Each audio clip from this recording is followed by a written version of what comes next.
आइए हम सुनते हैं इस नवरात्र में माता दुर्गा के 9 रूपों की कहानी।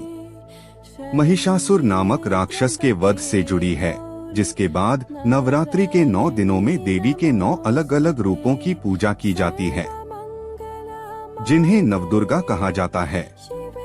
यह कथा बताती है कि कैसे देवी ने देवताओं के कष्टों को दूर करने और पृथ्वी पर शांति स्थापित करने के लिए इन रूपों में प्रकट होकर महिषासुर से युद्ध किया और 10वें दिन विजयदशमी उसे पराजित किया। महिषासुर के अत्याचार। प्राचीन काल में महिषासुर नामक एक शक्तिशाली राक्षस ने तीनों लोकों में आतंक मचा रखा था। वह देवताओं, ऋषियों और सभी प्राणियों को परेशान करता था और उसे हराने के लिए देवताओं ने मिलकर देवी दुर्गा का रूप धारण किया। देवी का जन्म और युद्ध। देवी दुर्गा का जन्म देवताओं की शक्तियों से हुआ था और उन्होंने महिषासुर के खिलाफ 9 दिनों तक युद्ध किया। नवदुर्गा के 9 रूप और उनका महत्व। इन 9 दिनों में देवी ने 9 अलग अलग शक्तियों और स्वरूपों को धारण किया, जो नवदुर्गा कहलाते हैं। पहली शैलपुत्री, हिमालय पर्वत की पुत्री, जो ज्ञान और शांति का प्रतीक है। दूसरी ब्रह्मचारिणी, तपस्या का आचरण करने वाली, जो तपस्या की शक्ति को दर्शाती हैं। तीसरी चंद्र घंटा, अर्धचंद्र और घंटा धारण करने वाली, जो शक्ति और शांति की प्रतीक हैं।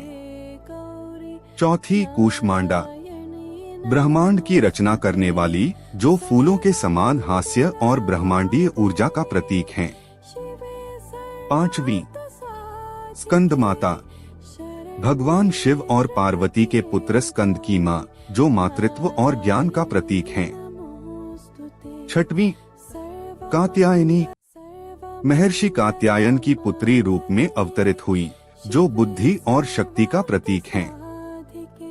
सातवीं कालरात्रि, असुरों का नाश करने वाली, जो विनाश और बुराई के अंत का प्रतीक हैं। आठवीं महागौरी, भगवान शिव को प्राप्त करने के लिए कठोर तपस्या करने वाली, जो शांति और पवित्रता का प्रतीक हैं।